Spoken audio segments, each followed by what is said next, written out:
వరి సాగులో రోజురోజుకి పెట్టుబడులు భారంగా మారి నామమాత్రపు దిగుబడులతో సాగును నెట్టుకొస్తున్న రైతాంగానికి ఆధునిక సాగు విధానాలు కొంత బాసటగా నిలుస్తున్నాయి. ముఖ్యంగా పొడిదుక్కిలోనూ దమ్ములోనూ వరుసల్లో విత్తే వెద విధానాలు, యంత్రశ్రీ విధానాలు రైతుల ఆదరణ పొందుతున్నాయి.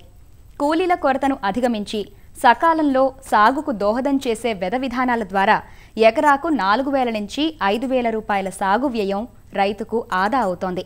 వీటిలో అన్ని ప్రాంతాలకు, నేలలకు అనువుగా ఉండి రైతులు సులభంగా ఆచరించదగ్గ పద్ధతి డ్రమ్ సీడర్.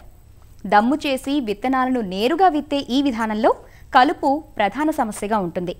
పైరు 20 రోజుల దశలో కోనో వీడర్లు, పవర్ వీడర్లు కొంతవరకు అక్కరకు వస్తున్నాయి. అవసరమైన పరిస్థితుల్లో కలుపు రసాయనాలు అందుబాటులో ఉన్నాయి.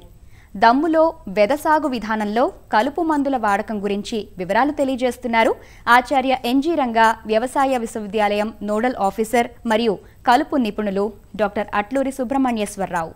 రైతు సోదరులందరూ కూడా నేరుగా విత్తడమే దమ్ము చేసి విత్తుతూ ఉంటారు.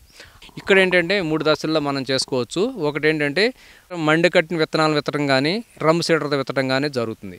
ఇక్కడ వరి విత్తిన 3 నుంచి 5 రోజుల లోపల ఎకరానికి 35 గ్రాముల ఆక్సాడయార్జిల్, అదే మార్కెట్లో టాప్ స్టార్ అనే పేరుతో దొరుకుతుంది, లేదా పైరజోసల్ఫురాన్ ఎథైల్ 20% పొడి మందు, అది కూడా మనకి సాతి అనేటువంటి పేరుతో దొరుకుతుంది. ఇది 80 గ్రాములు. ఈ 2 మందుల్లో ఏదో ఒక దానిని మనం తీసుకుని ముందుగా 1/2 లీటర్ నీళ్ళల్లో కలుపుకొని ఆ ద్రావణాన్ని 20 కేజీల ఇసుకలో కలుపుకొని 3 నుంచి 5 రోజులప్పుడు పొలంలో సమానంగా ఇసుకలో కలిపి చల్లుకుంటే దాదాపుగా మనకి 20-25 రోజుల వరకు కూడా మనకి కలుపు రాకుండా నిర్మూలించుకోవచ్చు.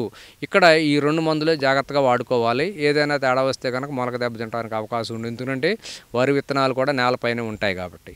తర్వాత 20 రోజులప్పుడు అవసరాన్ని బట్టి ఆ బిస్పైర్ బ్యాక్ సోడియం ఎకరానికి 80 నుంచి 100 మిల్లీలీటర్ల మందు కానీ, లేకపోతే 30-35 రోజులప్పుడు 2,4-D అమైన్ సాల్ట్ అనే మందు ఎకరానికి 400 ml కానీ, లేదా మనకి ఇప్పుడు మార్కెట్లో ఇంకో కొత్త మందు వచ్చింది చక్కగా మెట్సల్ఫురాన్ మెథైల్ ప్లస్ క్లోరిమిరాన్ ఎథైల్ అనేది మందు ఎకరానికి 8 గ్రాములే.